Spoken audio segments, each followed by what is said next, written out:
Hey, how y'all doing? Brandon Watkins, assistant coach, Northern Illinois University. Ace, fall 2000, new chapter. The only one to persevere. Tenacious, dog. What's going on there? It's been good. It's the gift and the curse, I would say, out of it. So again, thank you all for having us on here. This is definitely out. Again, shout out to the first responders, as Coach Gates and other guys have said. It's impacted us by not being able to get out and see some kids and recruit them face to face or have them on campus and visit. But all in all, it's kind of been the gift. I'm sorry, and being able to spend more time with the family because, as we all know, as coaches, it's kind of hard, to balance the two when during the season. So for us, myself, my family's been great spending more time with them, but also for the recruiting aspect of it, just being able to do it somewhat differently. Now we got to do it virtually, and I always try to tell our guys, sometimes we have to adapt to change. Sometimes we got to be a little different. So having to do these Zoom meetings with our guys and staff meetings through Zoom or Microsoft Outlook, it's just been a little bit different. But we're just adapting over here in Chicago and at NIU, with everything going on, and so we're just trying to ride the wave, and then hopefully this would all kind of subside a little bit, and we can kind of get back to somewhat of a norm. Absolutely.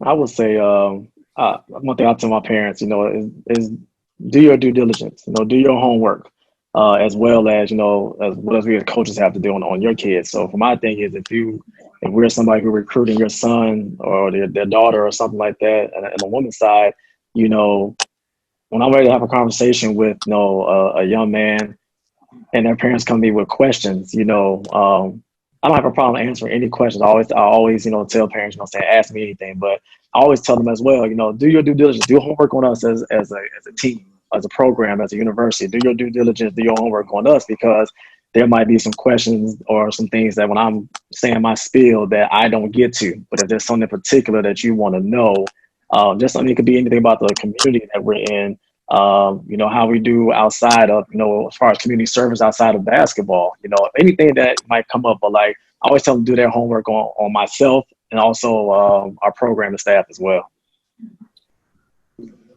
Yeah, I'm gonna piggyback off a little bit what Coach Stackhouse said. I think a little bit also depends on what it is that you have on your team. If you're turning around and you have a young team, you say you have 4 freshmen from last year and 3 sophomores.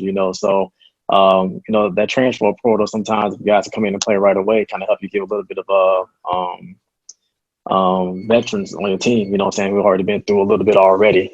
So I think from our standpoint, it's not that bad. Like as Coach Tack, I was saying, it's not that bad. It doesn't mean that, we're not, looking at these, saying these high school seniors, because, if you got more of a veteran squad, coming in, you kind of want to bring those guys along, as much as you possibly can. So if you can recruit and if you can kind of balance recruit as much as you possibly can, and have 2 freshmen, 2 sophomores, or whatever, and you just kind of like bring them along, then, sometimes that can definitely, don't help. But again, the transfer portal is not necessarily the worst thing in the world. Like some people make it seem. It just depends on how you want to look at it.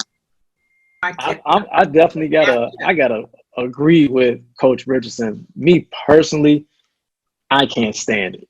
I just can't. I can't stand it at all, because at the end of the day, I'm not a big social media person as it is. I don't like to put my everything that I do out for everybody to see, but also, as understanding how this generation is, this is what they do, so this is their way of expressing themselves, because they don't really talk a lot, because of the fact that they got these phones and tablets, and so much as my son sits here on mine, and I'm sure teaching, but this is what they do, so for them, this is their way. Go ahead, son. This is their way of kind of like expressing and getting themselves out there. But also, like, Coach Hayes said, like, also is the fact of, I'm sorry, not Coach Hayes, Coach Gill, this is helping them get more offers. That's exactly. So as soon as, Coach Gates throws out one, I'm looking like, well, hold on, who Coach Gates offer to? And now I'm saying, okay, well, let me offer that kid, because obviously Coach Gates likes him. Now here comes Coach Crenshaw. Oh man, who was that? So, now, after that, we got Coach Richardson, like, well, who's that? So the thing is, and the kids know it, You know what I'm saying? They know it. They're smart enough to know, like, if I do this, this is going to have actually jumpstart my recruiting, you know? So again, personally, I can't stand it. And I'm like, you know what I'm saying? A lot of people, like, you know, like you say, they're shining and, you know, they're making it all about them. But as a coach and as somebody that's trying to understand where they come from, this generation, I kind of get why they're doing it. You know, even though I don't like it, I have to adapt to what they do. Because someone's been doing this for 30 plus years, what's wrong with just recruiting a kid? Yes, sir. I'm talking to the bros and the people. There's a difference. There was a young kid, you know, here in Illinois who, you know, who I thought personally, you know, was a really, really good kid, you know. But if you look at his background, you know, he went to 3 high schools in 4 years. And, you know, from the outside looking in, you'll say, man, this kid must got a problem. Like, you know, he's constantly fleeing and running, you know, when things don't maybe go his way or whatever. But if you dug a little deeper and maybe you knew about him or whatever, you thought he was that good to recruit him. This kid's father ended up going into jail his sophomore year, you know what I'm saying, of high school. His mother, he has no idea where she was at, you know, so this kid was pretty much left by himself as a 16, 17-year-old kid. And he was sleeping on friends' couches, teammates' couches, couch to couch, until, you know, a family took him in, you know, and he ended up, you know, going to his school, finished off the year. And honestly, I don't even know where the kid is at now. But it's the fact that, you know, from the outside looking in, if you didn't know about his background, his whereabouts, you would automatically think as a coach, like, man, something's wrong with this kid, you know, something must be that. But I say that to say, you know, there are some good apples and some bad apples, pretty much, you know what I'm saying? And we have to sometimes as coaches take our time to kind of sometimes weed through, you know, the shrubbery and the stuff in order to find out what's really going on, you know, because there are some good ones out there. Unfortunately, like, you know, as Coach Walden said, you know what I'm saying, that have some background issues, you know what I'm saying, that have some other stuff, some underlying issues inside, I should say. But, you know, you just kind of want to make sure that once you get through all that they're not the fleer, they're not the runner, you know what I'm saying? You want to, so sometimes if you see that glisten, that glamour, and you see something about it that makes you want to even ask about them or to recruit them, and then you're like, well, man, you start looking down your list, like, well, man, he went here, he went here, he went here, like, man, what's going on? If he's worth, you know, if you feel like he's worth and he can do something for your university, for your team, and you start digging a little deeper, find out exactly what's going on before, you know, you just kind of say, man, I ain't gonna mess with him. Because you know what? As we all know, as come from our backgrounds, you know what I'm saying, sometimes people came from 2-parent households, sometimes people came from single-parent households, you know, doesn't make us any better or worse than anybody else. You know, it's just the fact that, you know, we just had a different walk of life. And, you know what I'm saying, sometimes as we all know, we all need 8 every now and then. Absolutely. You know what I'm saying? And I'll say it like that. Absolutely. Oh, man. I don't know if y'all say the best for last, but not at all. But I got,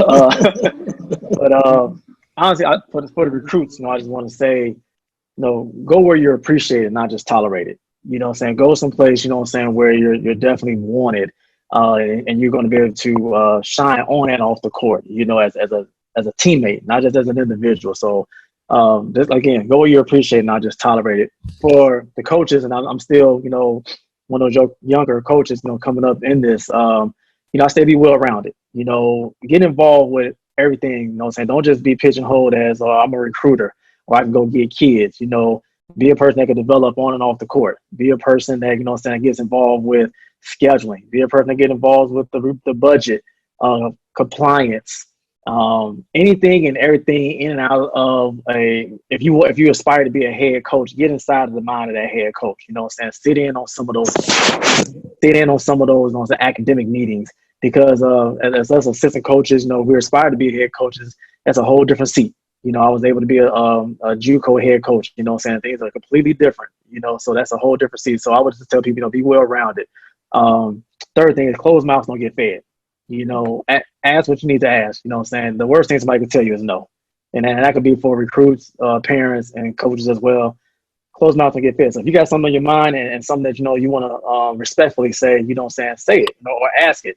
You know, welcome that feedback. You know, how I'm a coach, if I was an assistant with, you know, Coach A, how am I doing, man? Like, am I you know what I'm saying, what can I do better, you know what I'm saying, this year, you know what I'm saying, Coach Stackhouse, like, what can I do better this year, you know, that I didn't do last year? Like, I'm steady trying to evolve and get better, you know, and D Gates is a very good friend of mine who I reach out to often, you know, and I definitely ask of him, you know, so I would say, you know, close mouth and get fed. Just please definitely speak up. And I would say the last thing, you know what I'm saying, be hungry, but as also, you know what I'm saying, my dog Shema said, be humble. Be humble, you know what I'm saying? Be humble in your hungriness, you know what I'm saying? Go after it, get after it, do it respectfully, but also be humble with it. You know, humility will take you so far, you know, will take you so far. So those are my things. And again, I want to thank you all for Jabari, you know what I'm saying, Miss Christie, you know, this platform to allow us to come on here and speak, you know, a little bit of knowledge, I should say, you know what I'm saying, of what we know. And again, for us to learn from one another. And, you know what I'm saying, just for us to dwell together in fellowship, man, this has been great. You know, I appreciate, I know my wife is going to kill me when I get off of here, but, you know what I'm saying, I don't get a chance to do this a lot. So I really do appreciate that.